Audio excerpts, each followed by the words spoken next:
Xavier Hawkins, what did you see out of him from his first game in college? Oh, I think we were all glad he didn't fumble. He did fine. We didn't play, he just played a little bit. We gave him a fly sweep. We tossed it to him on a reverse, and he was tackled quickly. There wasn't a lot of air there, so it was good. It's good to get his feet wet and just for him to know that he's now up and rolling, and he's going to have to be ready to play every week. A lot of inexperienced receivers taking reps for you guys now. I notice you keep saying real reps out there on the field. Do you mind breaking that down for me? No, just the real rep. I want them all to treat every rep like a game rep. I want that thing to be full speed, not 85%. I want 100% full speed, so that we could practice making breaks, transitioning, running routes, catching passes, so that our timing is clean with Sean. So when I'm talking about real reps, that's a nice way of saying do it right, do it full speed. So then really the key to get these inexperienced guys to where they should be to face a USC defense or something like that is to teach them how to practice. Yeah, well, I think that's always the case with high school kids. When high school kids or young players get to your program, I think very seldom do they truly understand how to practice or what the expectations or the intensity of the reps they take in practice. I've been coaching a long time. The only one that ever got that so far has been Brandon Cooks.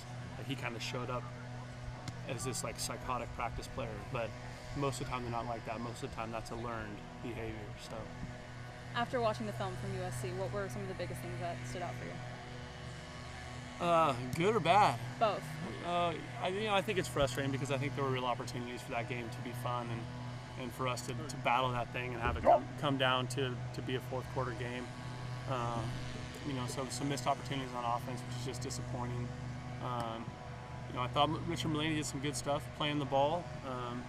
Jordan had a couple nice catches, and I think I think the frustrating part for me is that as those guys learn, you're learning against a good opponent on the road, and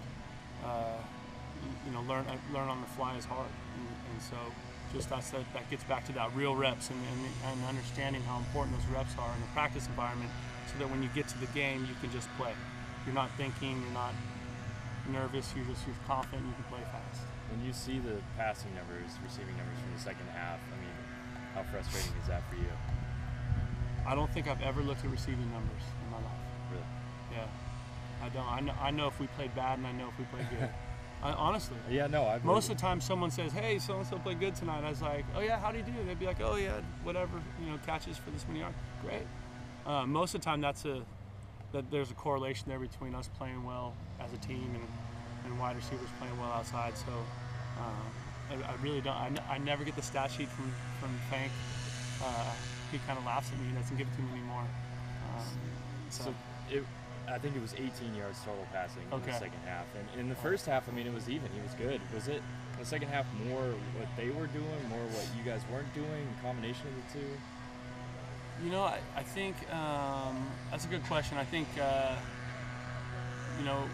receiver, we didn't do a great job of separating from some tight man coverage. I think that was the biggest thing. I think we struggled running the ball as well as we did early in the game, so that could be part of it. But I think we just didn't play as well in the second half as we did in the first half, across the board. And I think that's what everyone's pretty disappointed in. When you look at this weekend and a guy like Nelson Spruce, I'm sure you guys are very familiar with him. I know Richard is. Sure. What do you see out of him, and is it kind of surprising the jump that he's made and really filling in for Paul Richardson? I don't know about that, and I'm not even sure I would look at it that way necessarily. I think he was a good player a year ago. They just had a guy that was better. Yeah. And they, first or second round draft pick, whatever. I played with Paul's dad. That's how I know I'm getting old.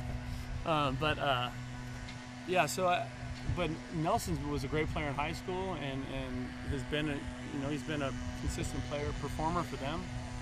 So I don't think I'm surprised by his productivity. I know he had a huge day, 19 grabs or something the other day, so that's pretty cool for him. But honestly, my concern is Colorado's secondary. I'm not looking at their offense at all. I'm worried about defensively what they're going to present us, and so that's kind of it.